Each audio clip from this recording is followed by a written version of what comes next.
Okay, well, last week I took my show on the road to New Orleans, home to Super Bowl 2010 champs, the New Orleans Saints. And everywhere you looked, as I saw, there were signs and banners paying homage to the Super Bowl winners. Well, our next guest was crowned Super Bowl MVP, and his name has become synonymous with the city's comeback. He's Drew Brees. Great to have you with us, Drew.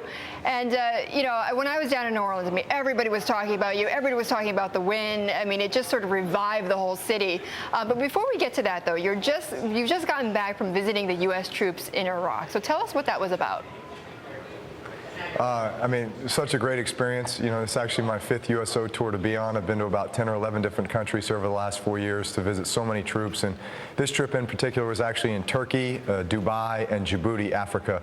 And for 10 days, just had the opportunity to spend so much time with a lot of different troops from every branch of the military and just really let them know how much we appreciate them, certainly for the sacrifices they make on a daily basis to restore our freedom and defend others. And, you know, it was really, really one of those experiences that is so rewarding. And when I come back to the States afterwards, I feel so kind of rejuvenated just, you know, because those troops are inspiring. Right. Well, certainly a worthy trip, Drew. And talk about rejuvenation, as I'd mentioned, in New Orleans, a lot of people celebrating your win in the Super Bowl. But as I know, you were in the Mardi Gras. I think you threw out like something like 10,000 footballs or something like that during the parade.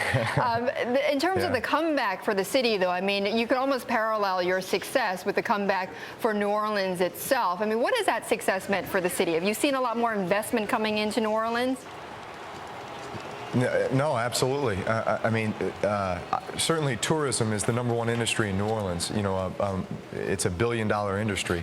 And so the more people that we can get coming to New Orleans, the more, you know, of a focus that we can put on the city, the better. And with our success as a team, I think that only drove the attention to our city. And it's, you know, the rebuilding efforts, you know, post-Katrina, and just so many people coming down, obviously, to kind of take part in our season and the playoff games and that kind of thing, but also just, you know, coming down to see the city again and, you know, enjoying the French Quarter, enjoying downtown, visiting the restaurants, you know, staying in the hotels. I mean, all those things that New Orleans has to offer, so many special things. I mean, it's a culture down there that, you know, is unlike any other place in the country. So, I mean, that's what we tell people, you know, come down to our city, enjoy our city. You know, we love it when people come down. For sure, Drew. And this is Michele Steele. I cover sports business at Bloomberg. You know, one of the images that we just saw, that iconic image of you holding your son at the Super Bowl. I know the Saints have been kind of quiet in the offseason here and not a lot of free agency pickups, but I want you to tell us, can you continue this momentum? Can you do it again?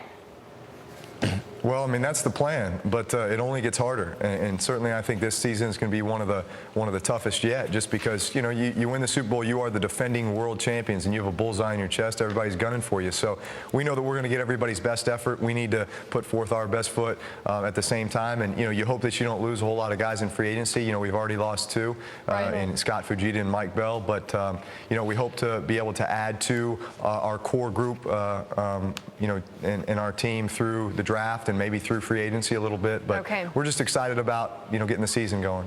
Okay, and a lot of people are excited about that as well. Okay, thank you so much, Drew, for joining us. Really appreciate it. Have a good weekend, by the way.